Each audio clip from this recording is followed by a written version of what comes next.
Hello guys, welcome back to my YouTube channel, Hamody Vlog. So for today's video ay gagawa naman tayo ng isang tutorial kung saan isa to sa comment ng ating subscriber at ito'y laging nangyayari sa ating account lalo na pag-expire yung ating ikama. So ito yung nangyari sa ating isang subscriber kung saan nagsabi na guys sa kanyang comment, "Hello po boss, binuksan ko po ulit yung app ko. Bakit ganon? Pag login ko, need ko po maglagay ulit ng personal details ko. Tinuloy ko, tas may nakita akong update. Di ko tinuloy kasi baka magkamali ako. Sana masagot niyo ako or mas maganda magawa niyo ng tutorial para masundan ko po kayo at para din sa ibang gumagamit ng YourPay. Thank you, boss." Maraming salamat sa iyo, Addison, sa comment mo. So hindi lang ito makakatulong sa iyo, makakatulong dito sa ibang mga user ng YourPay application. So ito gagawin natin ng tutorial. So sana masundan niyo ang steps na gagawin ko kasi madali lang to guys, basta sundan niyo lang yung steps na gagawin ko.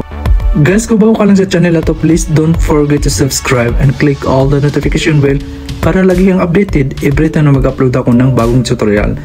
So tara na, simulan na natin guys.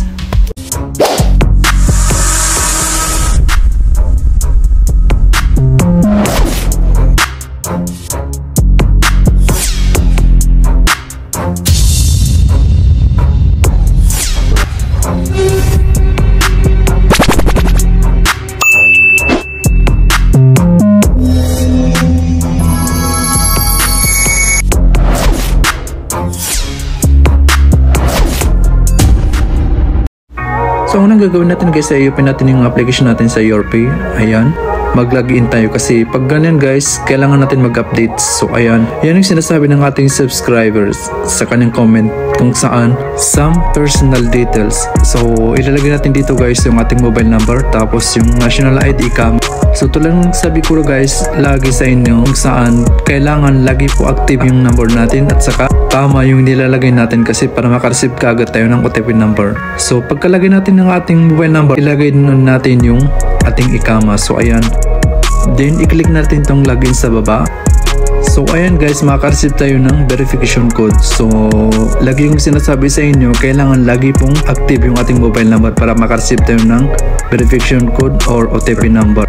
Para kung sakaling mag-update kayo, katulad ng ganito, dire-diretso pa kayo maka-update. So ayan guys, i-active ko yung Face ID para dire-diretso po yung pag-login ko next time. So andito na tayo sa home. Scroll down natin guys para i-check natin. Ayan,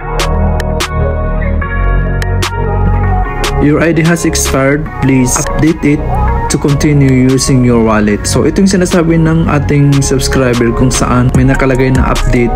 Din ang sabi na guys ay hindi daw natin tinuloy kasi baka daw magkamali siya. So ito yung sinasabi na guys. So ayan, may nakalagay dito na date of birth update. So kailangan natin i-update yung ating date of birth.